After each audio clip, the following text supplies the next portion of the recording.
So we're here in Frampton, Cotterell. Sorry, could you just introduce yourself for our readers, please? Yes, Sajid Javid, Home Secretary in Frampton, Cotterell. In Frampton, Cotterell today. So Sajid, you actually grew up in the area. Tell us a little bit about that.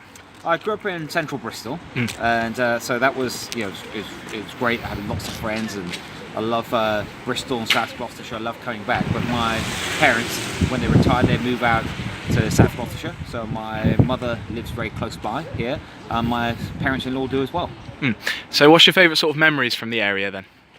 Actually, right here and now, it's probably the pub just down the road there, because when I first met my what was then my girlfriend, now my wife, this is one of the areas we used to come in, and one of the pubs brings back some happy memories. Now I'm just going to touch on some issues that are currently a problem in South Gloucestershire. Recently, there's been a high number of attacks on school, arson attacks, and things like that. In terms of police forces and how they're tackling those problems, do you think that they're doing a great job with that sort of thing? I think this area is lucky to have a great police force. I mean, like most police forces, there's lots of challenges. There's always a lot that is being asked of the police. But with their response times, if you look at that, if you look at the effectiveness of the force, they try to do a very good job. They do require more investment, and that's why I was pleased just this week through Parliament we've got through the annual police funding settlement, which is the biggest increase in 8 years, almost £1 billion nationally.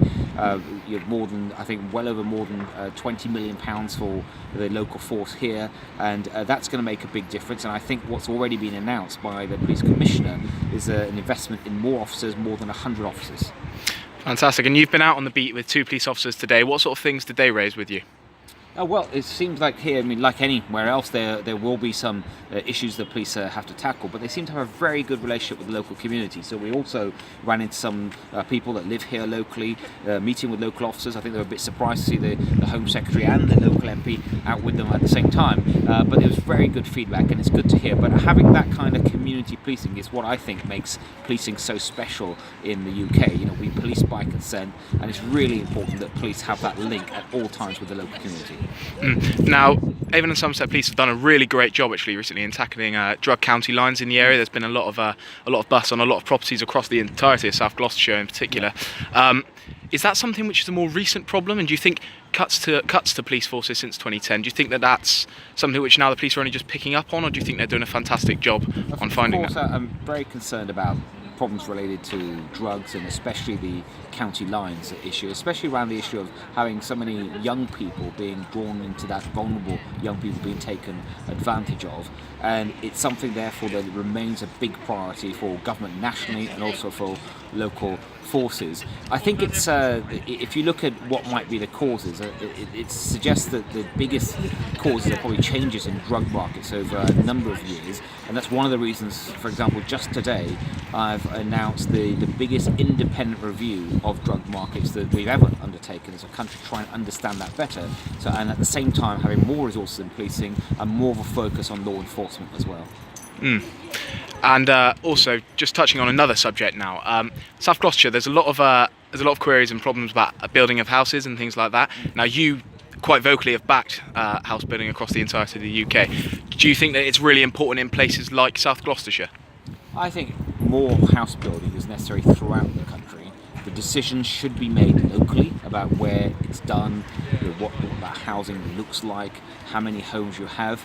But I think it is very important that we keep building for the next generation. Your house prices in England are very high by historic standards. Average house prices 8 times average earnings, and that feels, I think, for many people, especially young people, a bit out of reach. And I think we need to do more to make sure that we're looking after all generations, especially our young people. And the last one, Sajid, with everything that's going on at the moment with Brexit and things like that, obviously a lot of residents are quite concerned about that. But how important is it for you as an MP and as a minister to get out and speak to the people on the ground, the residents all across the entire area, do you think? I think that for me as a minister, for Luke as one of the local MPs, he's the MP here for the Frampton Cotterell area, it is really important to get out, meet people, talk about whatever is on their mind, and be honest about what you can deliver, what you can't. I think that's what people want to see.